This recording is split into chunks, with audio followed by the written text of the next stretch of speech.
Мен өзімнің 1,5 жасар ұлым бар. Ана болған кезде бала үшін бар жақсыны қалайсың ғой енді. Осы біздің жергілікті базарлардағы, дүкендердегі әрбір жөргекті кигізіп көрем. Сонымен жаңағы біреуінен аллергия береді, біреуі сапасы онша емес, біреуінен жаңағыдай бағасы қымбат деген сияқты. Сосын іздей зерттей бастадым. Инвесттің арқасында Түркия еліне барып, осы жөргек шығаратын заводтарды аралап, зерттеп қарадық. Сосын бір ой келді маған, неге осы бізде өзімізде сондай шығармасқа деген.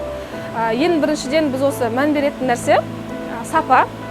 Себебі біз бала үшін бар жақсыны шығаруға тырысамыз. Екіншіден баға, яғни қолжетімділік, халықтың қолы жететін бір товар болса деп ойладық та. Себебі көп аналардың қалтасына ұрады шетелдік жөргектер. Біздікі бағасы өте қолжетімді болып тұр енді. Үшіншіден халықты жұмыспен қамтамасыз ету болды ойымыз. Неге десеңіздер, бізде маман жоқ, өте аз.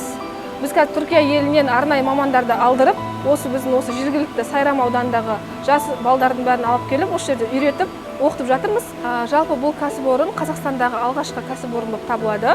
Құны 2 миллиардтық. Бұл жерде енді бізде 60 жұмысшы бар, оның 60%-і мүмкіндігі шектеулі жандар болып табылады.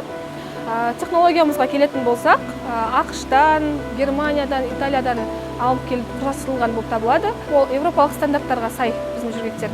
Кәсіпорынға жұмыс ашылғалы бері октябрь айынан бастап осында жұмысқа тұрдым. Осы жерде арнайы мамандардың үйретуімен біраз күн жұмыс жасадық. Кейін өзіміз алып кеттік, жұмыс жасап жатырмыз. Қазақстандық өнімді пайдаланамын, осы жөргектерді.